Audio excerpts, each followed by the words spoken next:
आज आपण अशा एका विचारावर चिंतन करणार आहोत, जे विचार केवळ आध्यात्मिक नाहीत, तर संपूर्ण मानवजातीला एकत्र बांधणारे विचार आहेत.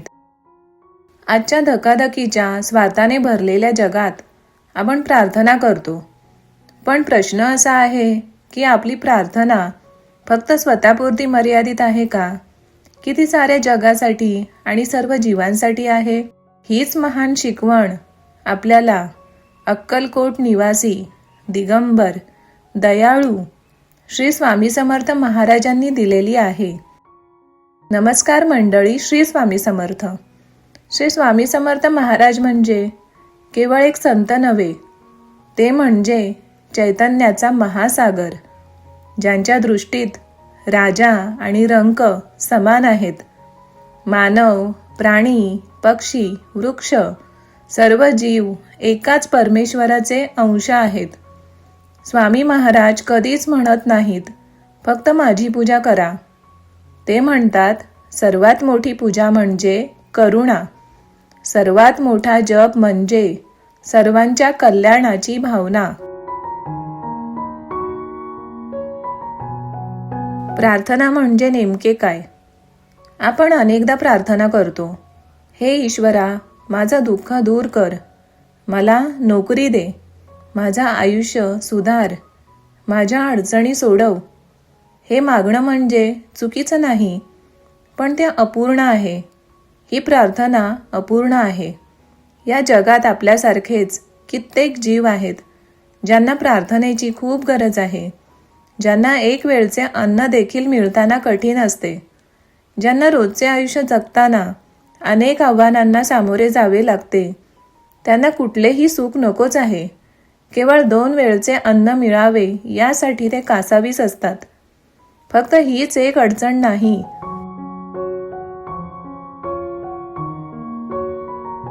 तर अशा अनेक अडचणींनी व्यापलेल्या या सृष्टीमध्ये खूप वेदना आहेत. कोणाला छत नाही, कोणाचे आरोग्य नीट नाही, कोणाला आर्थिक मदतीची नितांत गरज आहे. हल्लीचीच घटना सांगते. आम्ही पुण्याहून कोकणात आमच्या घरी परतत असताना मुंबई गोवा महामार्गावर एक मोठा अपघात स्वतःच्या डोळ्यांनी पाहिला. अचानक घडलेली ही दुर्घटना मनाला चटका देणारी ठरली. मी स्वामींजवळ त्या दुर्घटनाग्रस्त माणसांसाठी प्रार्थना केली. त्यानंतर कित्येक दिवस लोटले, पण मनातून ती वेदना जातच नव्हती. प्रारब्ध कोणाला चुकले नाहीत, हे खरे असले तरीही आपण एक आपल्यातील माणुसकी कधीच सोडू नये, असे मला कायम वाटते.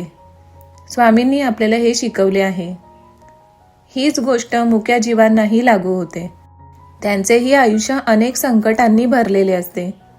ते बोलून व्यक्त होत नाहीत, पण तरीही स्वतःच्या वेदनांना तोंड देत जीवन जगत असतात.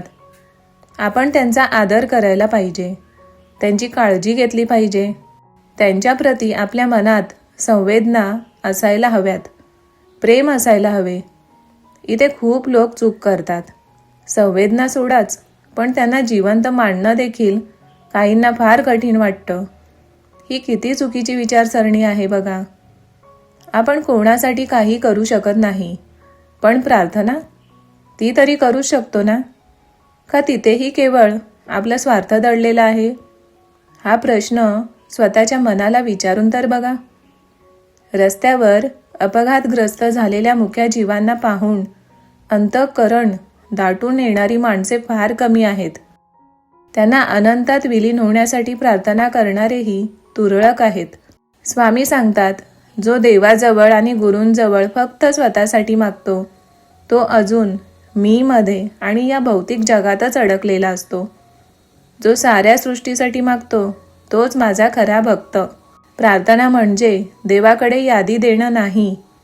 प्रार्थना म्हणजे आपलं मन विशाल करणं, आपली सीमा तोडणं आणि विश्वाजवळ एकरूप होणं.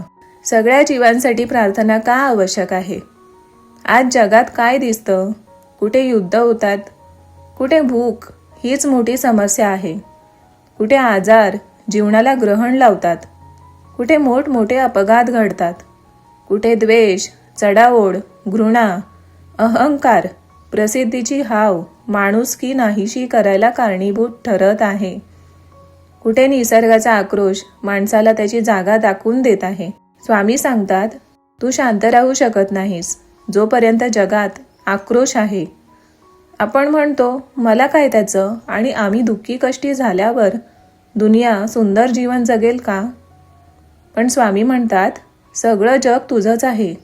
तू दुःखी कष्टी होण्यापेक्षा प्रार्थना करू शकतोस. प्रार्थनेत खूप मोठी ताकद आहे. जेव्हा आपण प्रार्थना करतो, आजारी माणसासाठी, भुकेल्यासाठी, निराश व्यक्तीसाठी, मुक्या प्राण्यांसाठी, निसर्गासाठी, तेव्हा आपली प्रार्थना देवापर्यंत पोहोचते. स्वामींनी कधीही फक्त माणसांवर प्रेम केलं नाही. त्यांनी कुत्र्यांना खाऊ घातले, पक्ष्यांजवळ संवाद साधला, झाडांनाही जिवंत मानलं. एकदा एक भक्त त्यांना म्हणाला, स्वामी, हे कुत्रे इथे तुमच्यापाशी का बरं असतात? स्वामींनी उत्तर दिलं, अरे तोही एक जीव असून माझाच तर भक्त आहे. स्वामींची हीच शिकवण आहे की सर्व जीव समान आहेत. मग आपण या सगळ्या जीवांना ओळखण्यात का चुकत आहोत? आज आपण स्वामींची पूजा करतो, पण त्यांच्या शिकवणींचं काय?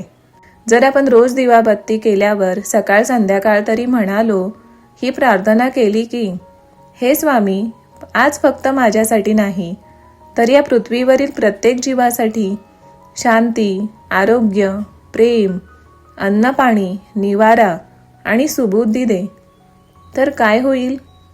आपल्याला काही कमी पडणार आहे का? आपल्या वाट्याचे दुसऱ्यांना मिळणार आहे का? तर याचे उत्तर तुमच्याच मनात दडलेले आहे. प्रार्थना केल्यावर त्या जीवांना मिळणाऱ्या आशीर्वादाचे पुण्य आणि फळ आपल्या पदरात पडते. स्वतःसाठी न मागताही मिळालेल्या या गोष्टी जन्मसार्थकी ठरवतात. तर भक्त हो, रोजची प्रार्थना कशी असावी असा जर तुम्हाला प्रश्न पडला असेल तर या व्हिडिओमधून तुम्हाला उत्तर नक्कीच मिळाले असेल. आता माझ्या जीवन जगण्याचा हा अविभाज्य भाग झालेला आहे. आजच्या व्हिडिओमधून तुम्हाला प्रार्थनेचे महत्त्व समजले असल्यास कमेंटमध्ये श्री स्वामी समर्थ हा अनमोल मंत्र नक्कीच लिहा. भेटूया पुढील भक्तिमय व्हिडिओमध्ये. श्री स्वामी समर्थ.